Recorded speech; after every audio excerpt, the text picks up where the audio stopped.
morning everybody, good morning. I want to talk a little bit about Stanoy Tabakov versus Dawid Oscar. Now if anyone doesn't know, Stanoy Tabakov was an old foe of mine. You know, I fought Stanoy in my very first ever bare knuckle fight, and I thought Stanoy was a tough opponent. I thought he was strong. You know, I think he was stronger than what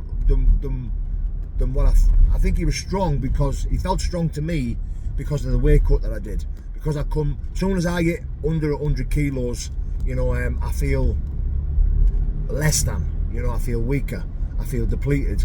I feel like my punch resistance and my strength goes. You know, and I'm aware of it as well. So what I start to do is I become lighter on my feet and I move a lot more.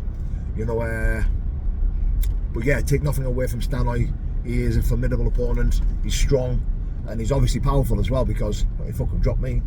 You know, he knocked me over. I mean, to be fair, he knocked me over when I was off balance, but he still knocked me down. You know, and I know his first ever bare knuckle fight, he broke someone's jaw. You know, it was knockout of the night, and it was a hell of a shot. So I think he could put up a good fight against Dawid Oscar. But Dawid Oscar is a fucking beast of a man. You know, he's strong, he's durable, and I think cruiserweight, it's his natural weight. I think Dawid Oscar is at his best when he's fighting at cruiserweight. I think he's strong, I think he's powerful at cruiserweight. I think heavyweight, he's too small. Light heavyweight, he cuts too much weight. Cruiserweight is perfect for him. It is, and he's a big cruiserweight as well. You know, I've been around Dawid Oscar. He's a thick set lad. You know, he's always fit, big massive arms on him. You know, big massive fucking skull on him as well. You know, he just looks like a strong individual, and he's got a heart of a lion, hasn't he? You know, Dawid Oscar's the type of person that you would literally need to fucking put a hole in his chest to stop him from coming forward. You'd have to blow his head off. You know, if he's not asleep, he's getting up and he's coming forward. You know, and I like that about Dawid Oscar.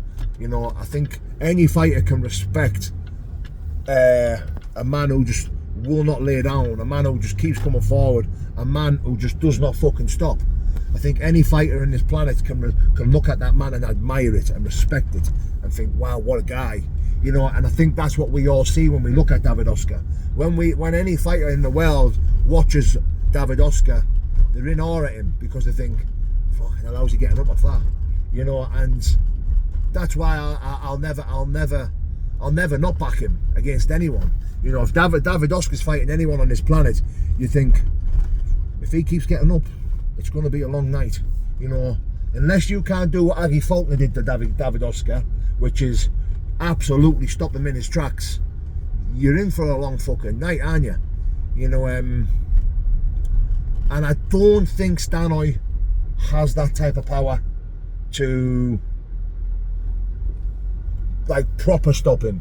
You know, I think Stanoy has the power, if he catches him, you know, to drop him or to put him down, but I don't think he has the power to literally stop him in his tracks. You know, I think Dawid Oscar could end up smothering Stanoy, and, you know, being a little bit too much for him, a little bit too strong for him.